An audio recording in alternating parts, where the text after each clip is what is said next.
We'll have to pass the healthcare bill to find out what's in it. Did I really say that? If you like your healthcare insurance, you can keep it. Period. If you like your doctor, you can keep your doctor. Period. I am committed to reducing the average cost of a family's healthcare insurance by $2,500 per year, and the savings will happen this year, not 4 years down the road. Do you think the American voters actually bought that? Wow.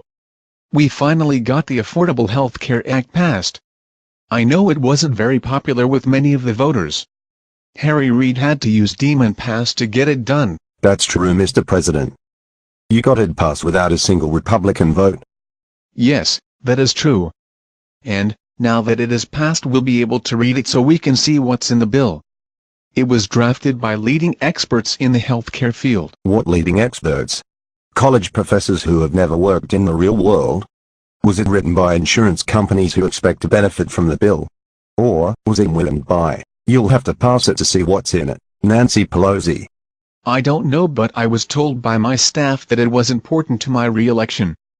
That we needed to demonstrate that we were doing something to help the 30 million uninsured. So, let me get this straight.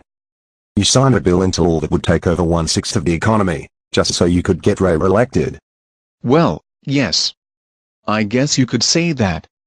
But, the press went along with it because they assumed that I had good intentions. And that's all you need if you are a liberal. Good intentions and $1 might buy you a cup of coffee. Have you even read the bill? Well, no. Nancy Pelosi said we would have to pass the bill to find out what's in it. Besides, how bad could it be? So, you signed this bill without knowing what's in it. That doesn't sound like a prudent thing to do, does it? Well, I'm a busy man. With all those vacations I take at the taxpayer's expense. I just don't have time to read every bill that crosses my desk. If my staff tells me to sign the bill, I just sign it. Then, if you didn't read the bill, why did you continually tell the voters that? Quote, if you like your health care insurance, you can keep your health care insurance. And, that quote, if you like your doctor, you can keep your doctor. Period. Well, I know I said those things, but my staff told me that if I told the truth that the bill would never have passed. If the voters knew the truth, they would riot. So, Mr. President, you lied to the voters in order to get the health care bill passed? You were even given the Lie of the Year award for those promises. Yes, I love getting awards. Don't you? I was even awarded the Nobel Peace Prize before I had even done anything.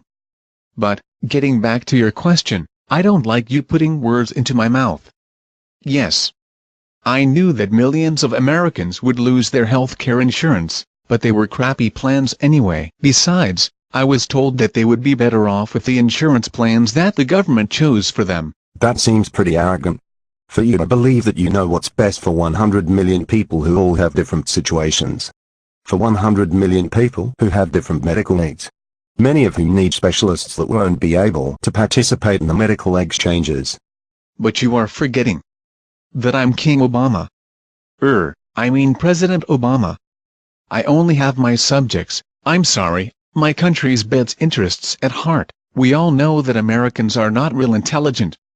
A product of our crappy education system, I guess. So, I know that, once they get their new and improved insurance policies, that they will be real happy that I did this for them. That sounds like an arrogant, liberal speaking. But I digress. If you remember, you also told everyone that they were going to save $2,500 per year on the cost of their health care policies. We now know that was a lie, too. We now know that the cost of many people's policies are doubling, and some are even tripling. On top of this, their deductibles and co-pays are going up dramatically. So, you lied about that, too. Now wait just a minute. You shouldn't be throwing around the L word so carelessly. I might have exaggerated the truth a little bit, but you have no right to call me a liar. When liberals bend the truth, it's okay as long as they have good intentions. Tell that to the millions of Americans who lost their health care policies they liked and could afford. Tell that to the millions of people who were paying for their own health care insurance and are now being dumped onto the Medicaid rolls. Tell that to the millions of people who may now die because they lost their insurance, lost their doctors, and now have no way to turn. Good grief, man. Here I am, trying to do something nice for all those poor people who don't have insurance, and this is what I get? Why don't you and your heartless conservatives just leave so that we liberals, who are so much smarter than the rest of you, can be free to tell everyone else how to live their lives? I guess that means you are giving the conservatives permission to leave. Maybe that is the only solution. Liberals and conservatives can no longer live together. In order to accomplish that, the conservatives will need to secede from the union. We'll form a new government founded on the Constitution, as originally envisioned by our founding fathers. We'll restore the rights of the people in the states. We'll constitutionally limit the size of the government. Spending and the national debt will be limited to 10% of the gross domestic product. We'll have a flat tax of 15% with a $10,000 deduction for each taxpayer. There will be no other deductions and no tax credits for individuals or businesses. We'll virtually eliminate the IRS tax code. The government will no longer be able to take private property to protect endangered species. There will be a balance between the economy and the environment. Then you liberals will be left to self-destruct. If you want more information on secession and what the new country will look like, go to secedenowusa.com. This is the most comprehensive website on secession. It covers the right to secede, reasons for secession, and what the new country will look like. Please tell all of your friends.